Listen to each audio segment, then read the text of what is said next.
Good morning mga sir, and for today's video ay pumunta pala ako sa aking eskwelahan dati kasi nagpa-enroll ako ng ALS. So mag-aaral ako ulit ngayon, pero this time mag-ALS na ako. Kasi dati huminto kasi ako, grade 10 ako, huminto ako ng pag-aaral ko. Kaya hindi ako nakapag-tapos sa aking high school. Kaya napag-desisyonan ko na bumalik sa pag-aaral at this time sa ALS na ako mag-aaral, hindi na sa high school kasi may edad naman ako 27 ako. So, dapat na rin ako mag-aral ng ALS. So, bali po, nasa loob na pa ako ng eskwelahan, papunta ako sa ALS Center. Bali, punta ako ng classroom ng ALS. Hinanap ko pa yung guro sa ALS dyan. So, dyan rin ako nag-aaral noon. Dyan ako nag-aaral ng SPED hanggang makatapos ako ng elementary. Hanggang high school ako, nakatapos ako ng high school. Pero pagdating ko ng 4th year grade 10 o 4th year. 4th year rin siya, ngayon grade 10 na yung tawag. Pagdating ng grade 10, hindi ako tapos huminto ako.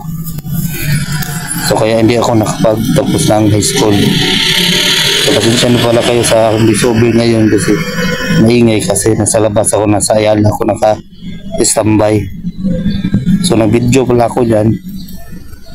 Nag-video ako sandali dito kanina. Pero bago yung makita nyo muna yung eskwelahan namin. Napunta muna ako sa paaralan namin kasi nagpa-enroll ako ng ALS bago ako nagpunta sa Ayala. So makita nyo muna yung aming eskwelahan. So yan yung eskwelahan ko dati, ulitin ko lang. Yan yung aking paaralan dati, dyan ako nag-aaral. At ngayon bumalik ako dyan para mag-aaral ulit ng ALS.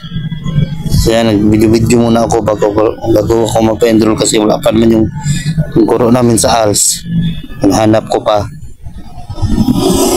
At yan, fast forward na pala to, nasa Ayala na ako. Papunta na ako ng Ayala Road dyan, yung Ayala Grass. Kasi maganda mag-standby dyan. Actually, nasa Ayala Grass ako ngayon. Kaya kung napapansin yung may maingay, yung mga sasakyan na dumadaan. Kasi nasa Ayala Grass ako ngayon. Kaya masyadong maingay. So yan, ay papunta po ako sa Ayala Grass dyan. Papunta po ako ng Ayala Grass. Kasi doon ako mag-standby. Actually, nasa Ayala Grass na ako ngayon. Naka-voice over ako dito. Voice over kasi nga tahimik dito. Kaso lang may mga sasakyan na dumadaan. Pero okay lang naman yun. Okay lang naman, hindi naman masyadong maingay. Kaso lang nakagip pa rin siya ng video ko. Siya, naglalakad lang ako dyan. Nag-video lang ako. So malapit nang matapos tong video na to. Hanggang dito na lang.